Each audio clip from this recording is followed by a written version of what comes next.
અમદાવાદમાં અસામાજિક તત્વો સામે કાર્યવાહી કરવામાં આવી। જોધપુર વિસ્તારમાં ગેરકાયદે બાંધકામ તોડી પડાયા। ગોકુલ આવાસ ખાતે ગેરકાયદે બાંધકામ તોડી પડાયા। કમલેશ પરમાર, રાહુલ પરમારના બાંધકામ તોડી પાડ્યા છે।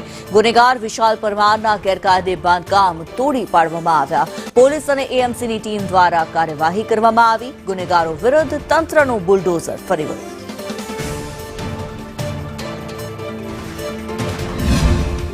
આજે દબાણ દૂર કરવામાં આવે છે કોર્પોરેશનને સાથે રાખીને। એમાં કમલ, વિશાલ અને રાહુલ અને વિશાલ જે છે એ કમલના ભત્રીજા છે। એ શરીર સંબંધી 2 થી વધારે ગુનાઓમાં સંકળાયેલા હતા, જેવા કે મારામારી કરવી, ધમકીઓ આપવી, છરી બતાવવી, એ ટાઈપના ગુનાઓમાં સંકળાયેલા હતા। એમાંથી અનેક વખત એની ઉપર પાસા પણ થયેલી હતી। એમાં જે કમલ જે છે હમણાં 2-3 મહિના પહેલા જ પાસામાંથી છૂટીને આવેલો છે। તેમજ રાહુલ છે એ પણ પાસામાં ગયેલો છે અત્યારે। એટલે આ બધા પાસામાં જયેલા છે, પણ તળીપાર ચાલુમાં છે।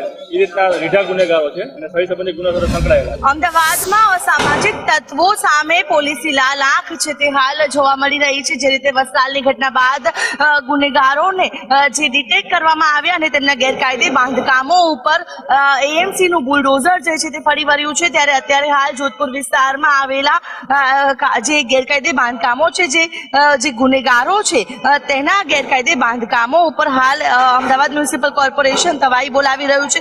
પોલીસનો ચુસ્ત બંદોબસ્ત સાથે રાખવામાં આવી રહ્યો છે। જોધપુર વિસ્તારના ગોકુલ આવાસ ખાતે જે ગુનેગારો છે, જે 3 જેટલા ગુનેગારો છે, કમલેશ પરમાર, રાહુલ પરમાર અને વિશાલ પરમારના જે ગેરકાયદે બાંધકામો છે તે અત્યારે હાલ જોઈ શકાય છે કે પોલીસ દ્વારા પોલીસના પ્રોટેક્શનની સાથે હાલ કરવામાં આવી રહ્યા છે। જે રીતે અત્યારે હાલ જેટલા પણ જે ગુનાહિત જે પ્રવૃત્તિ ધરાવતા જેટલા પણ ગુનેગારો અસામાજિક તત્વો છે તેમને પોલીસ તૈયાર કરવામાં આવ્યું છે। તમામના ગેરકાયદે બાંધકામો ડિટેક્ટ કરવામાં આવી રહ્યા છે। મહત્વનું છે કે આજે આ પ્રકારના અસામાજિક તત્વોની સામે જે કાર્યવાહી થાય છે તેને લઈને ગુનેગારોમાં પણ હવે જે ફફડાટ વ્યાપી ગયો છે, કારણ કે જો લોકોને હેરાન કરવામાં આવશે, જો લોકોને આ પ્રકારે ડરાવવામાં ધમકાવવામાં આવશે તો તેમની ખેર નથી। અને તે જ ભાગરૂપે અત્યારે હાલ દાદાનું જે બુલડોઝર છે, ગુનાહિત ઇતિહાસ ધરાવનાર તમામ આરોપીઓના જે મકાનો ઉપર ગેરકાયદે બાંધકામો ઉપર ફરી વળવાનું છે અને જે કાર્યવાહી છે કડકમાં કડક